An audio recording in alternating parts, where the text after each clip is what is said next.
Idli fry ही इडली आहे. आता हिला आपण चिरून घेऊ. हे आता आपण अशी चिरून घेतली आहे व्हर्टिकली.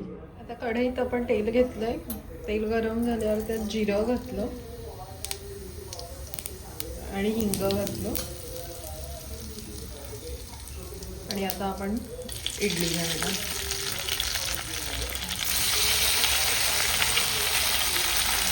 आणि काय नाही परत मीडियम फ्लेमवर हे असं एक साईडला 1-2-3 मिनटं आणि दुसऱ्या बाजूला 1-2-3 मिनटं आपण ठेवणार. मधूनच थोडं परतणार. मधूनच तुम्ही हाय फ्लेम करू शकता. बघा कसं ब्राऊन झालंय. चांगलं क्रिस्पी होतं ते. अशा गुलाबी गुलाबी करायच्या.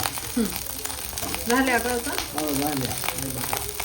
किती 5 मिनटं लागली? 5 मिनिटं लागेल.